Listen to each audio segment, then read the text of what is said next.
When in Rome, do as the Romans do. When in Rome, do as the Romans do. That is the context for this video. I don't know what the etymology of that phrase is, but it's something that is relatively widely used still in situations whereby people are saying that basically you need to be open-minded when you travel, particularly to other countries, and basically accept what is deemed to be the norm in those countries. Now, there's a few things I'd like to say about this. Firstly, I more or less agree with the principle, but the first thing I'd like to point out is that accepting, or let's say tolerating something, doesn't necessarily mean you have to agree with it. Um, I make a lot of videos about a very wide range of issues, and very often I am critical of situations that are occurring in other countries. I'm also critical of situations in my own country. Now, I have on a number of videos had people say, mind your own business. So their understanding is that I'm interfering in the domestic affairs of their country. Well, my response to that is that all the videos I upload from within my country. Hence, from that point of view, it's not interfering. It's simply stating my view, and I absolutely agree with the logic that anyone, anywhere in the world, can have an opinion on any other country. Now, it would be a different matter if I was actually going to another country and actively being involved in activities which are deemed to be interfering in the politics of that country or a social practice or whatever.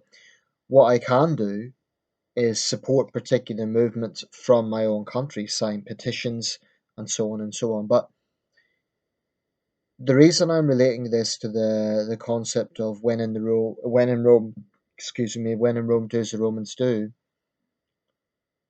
and I imagine this phrase is pretty old because we're talking about Rome, which is an ancient city. Um, it must have some connotations to the Roman Empire or something like that. But today it's generally used, and actually there is translations in other languages. There's a translation in Chinese. I forget what it is now. I'm still working on my Chinese, but there is actually, because I asked one of my Chinese friends about this and they wrote down the translation. So there is actually an equivalent terminology in the Chinese language, and I imagine there are similar translations in other languages. Um, I've traveled in my life to 14 different countries now, which for a 30-year-old is probably slightly above average. I think I'm well traveled.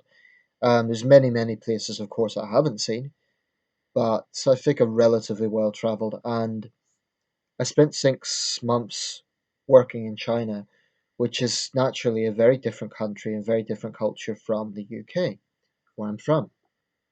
So that was a very life enriching experience. And did I like everything that I saw and experienced? No, I didn't. Does that mean I've got any regrets about going? Absolutely not. Now, when I was teaching there, we had some strict guidelines that we weren't allowed to talk about religion, politics, and relationships, and I totally respected that. Firstly, because I didn't want to get fired, but secondly, because that is the understanding. And if I'm being paid by someone, it would be remiss of me to knowingly flout the rules. Um, Now, on an individual merit, if students came to me outside class and asked my views on something, I would be very candid with them, and on a few occasions they did. Some of my more advanced students, in terms of those with more advanced English skills, did sometimes ask me about controversial issues, and I would be very candid with them about what I thought about that. But I would also say to them, look, that's my own opinion. I'm not telling you how to think. You're a young man, you're a young woman, you can think for yourself. Um, but that's my own view on the matter. Um, I really do believe that when you go to other countries, you have to show a certain level of respect for whatever the situation is in that country. And it doesn't mean that you have to agree with it. Now, speaking bluntly, I hate communism and I hate its a lot of the things that are connected with it. I hate its intolerant nature in terms of its intolerance to different viewpoints. I hate the fact it censors its own history. I hate its cruelty. But if I'm spending 6 months in a communist country, I'm not exactly going to go in there and say, "Oh, I hate Chairman Mao's legacy." Um, not gonna go and preach to Chinese peasants about how awful communism is. Not only would it be very reckless because I'd be actually putting myself at physical risk from angry reception, but I think it would be disrespectful. I think you have to be diplomatic when you go to other countries. If I went to Thailand, I have strong views about their lèse majesté laws, Article 112. Now, I am very, very supportive of Thai Republicans who want to see an end to that because I believe it's an awful law that violates basic human rights regarding free expression. But if I ever go to Thailand, would I flout the law for the sake of it? No. I would obey the law. And I wouldn't talk about it, but partly because it's dangerous. You can't actually talk about that openly. So partly it would be a risk factor. But also I would be aware that it's the law of the land and I'd have to respect that. Now I've uploaded another video. Well, I haven't uploaded it yet, but I mentioned about this young American student who's been arrested in North Korea. I've got strong views on that. I think it's a travesty, but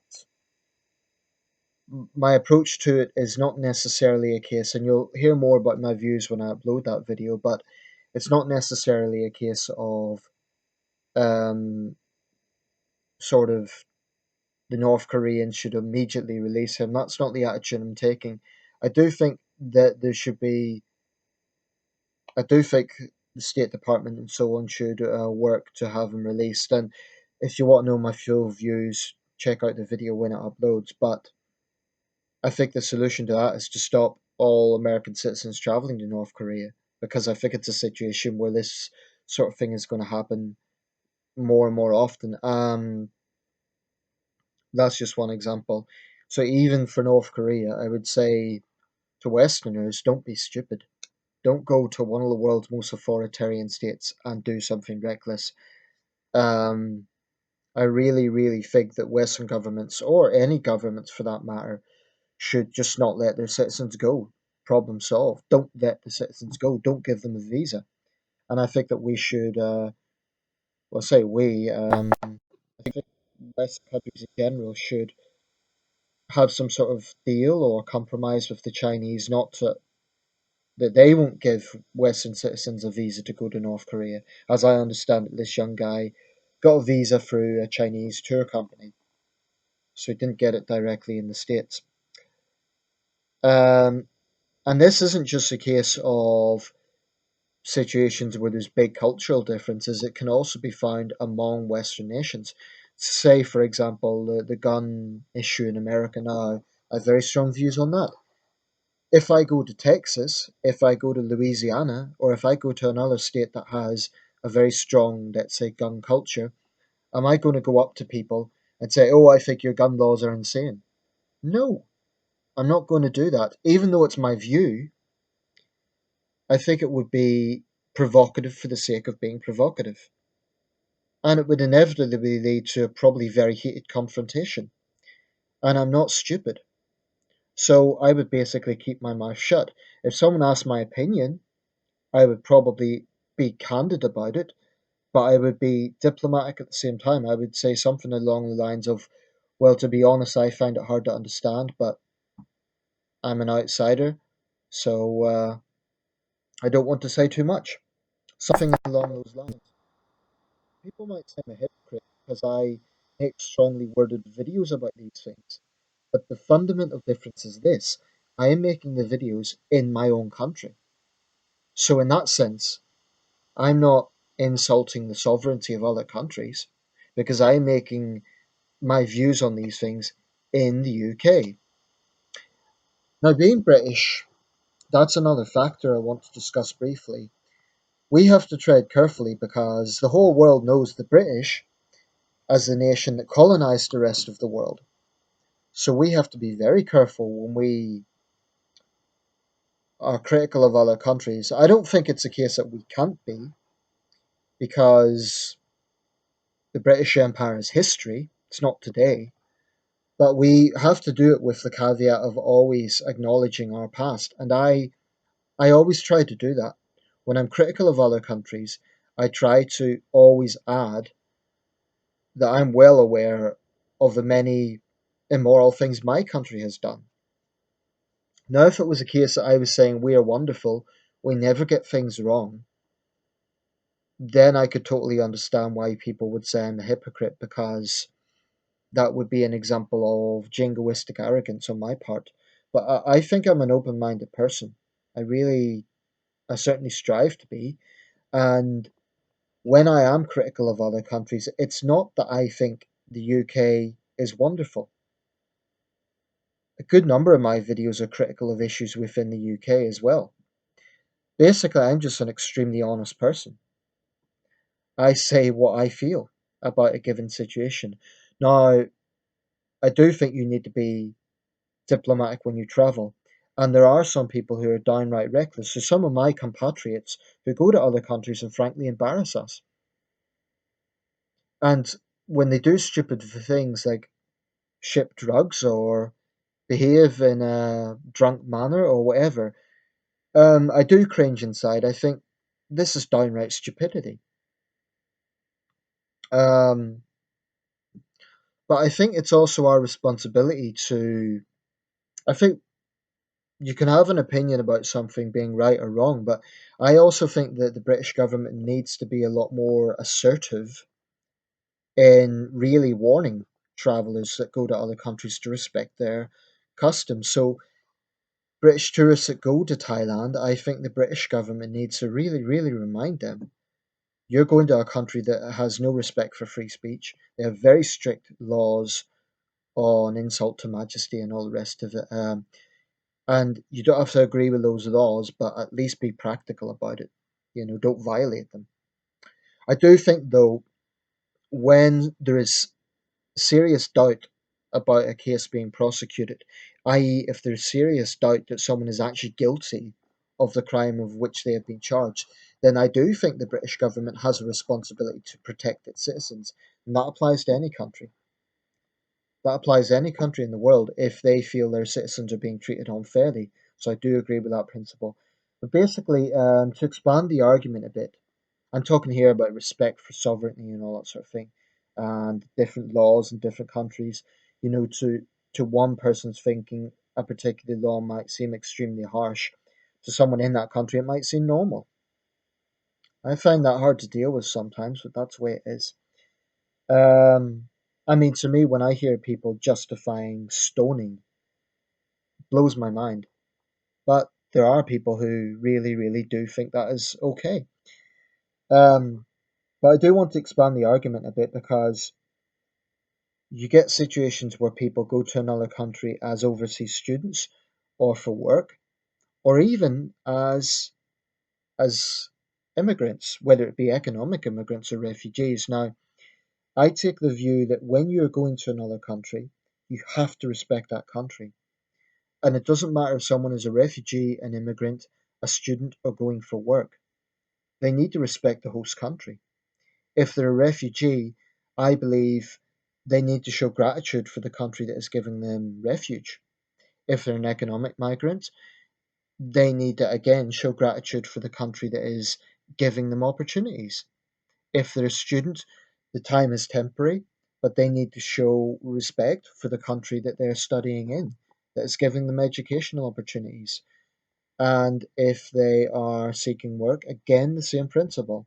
Now, in return, those of us who do have a progressive mindset need to speak up against the bigotry and hostility that is showing to outsiders. And I do believe in welcoming people, so long as they believe in the principle of contributing to the host nation, so long as they're being open minded I absolutely believe in making people feel welcome. I've been on both sides. I have seen people coming to the UK, and occasionally I have felt some resentment at people who haven't integrated, and I think that's understandable. I think anyone would feel those sentiments. However, I have been an outsider in other countries, and I'm not just talking about China. I've been in other European countries where my linguistic skills were not so great, and I have felt the anxiety of thinking, well, I mean, I was in Germany recently, and Germany is hardly a massively different culture, but my German is scratchy, and basically my train was delayed. This was Dusseldorf Hauptbahnhof. My train was actually not delayed; it was outright cancelled. Now there was a complete mess in terms of communication. I went from one booth to another, and I was really despairing because it wasn't just a case that my German is really scratchy, but every single one they were sending us to another information booth, and the local German people were getting very frustrated by this. So I was very anxious and very uneasy about this. So that kind of made me think this must be how people feel, maybe in the London Underground when they're trying to find information. So I always try to be compassionate to outsiders. I try to empathize and try to think, well, put myself in their shoes. I have a lot of respect actually.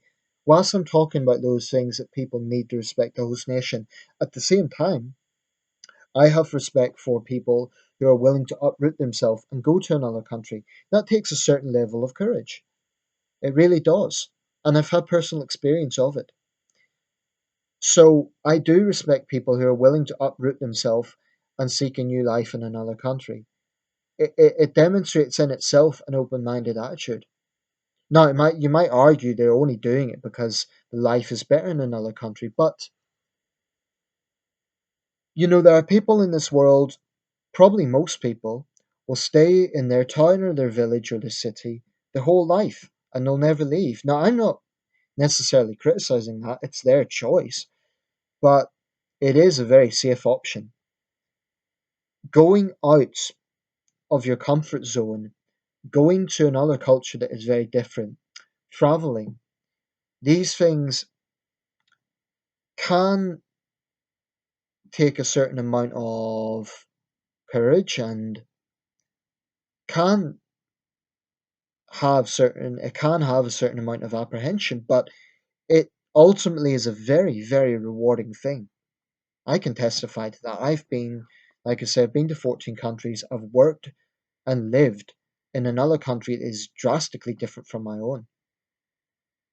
And I'm not going to say it was all easy. There were challenges. Feel free to check out my video specifically about my Chinese experience. But basically, what I would say is it is a very rich thing to go to another country, enriching thing. However, you have to do it with an open mind. And that is not to say that you have to like everything about another country. It's not a case of putting on a big front and pretending you're happy all the time and pretending that you love everything. Not at all.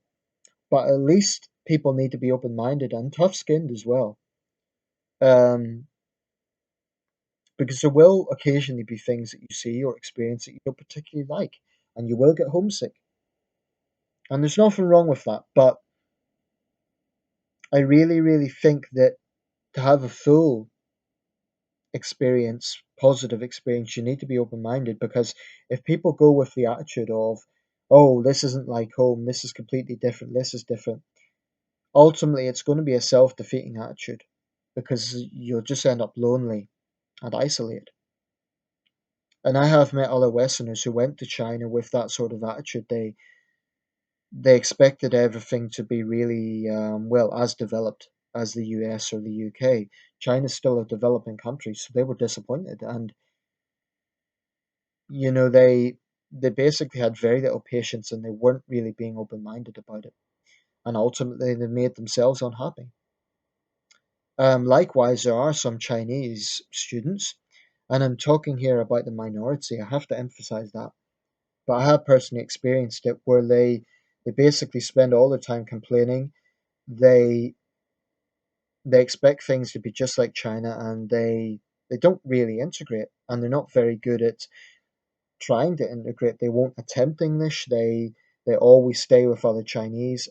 That's another point. I really believe that when you go to another country, you need to at least try to mingle with locals or with the nationality that you're visiting. Because if you spend all the time being with your people, that's that's not open minded in my opinion. I'm not saying there's anything wrong with like meeting compatriots. You know, I'll be honest, when I was in Shanghai and I met a fellow British traveler and I asked him to take a picture, it did feel quite good. But as a general principle, I certainly didn't go there and try to seek other Britons. So I think that some people, when they go to other countries, they have that attitude. And it has to be said, there are some Chinese who go to other countries, particularly Western countries, and they spend their whole time with other Chinese. I don't think that's a good attitude. It's the easy approach, but I always say to them, look, you need to get yourself out there because I have had people come to me and complain, oh, Britain's boring, or there's nothing to do, blah, blah, blah. And I'm thinking, well, it's really your attitude that is the issue. And I don't want you to be unhappy, but you also need to adapt your attitude. Um, so it works both ways. Anyway, I'm going to round this up. I've spoken at length here, but I think all the issues are important. I like to think I'm an open-minded person, and although I have strong views on my videos, it doesn't mean that when I go to another country, I'm going to be disrespectful or not accept the way things are. I can still voice my views in these videos, but when you're traveling, you really do have to be diplomatic. Let me know your thoughts.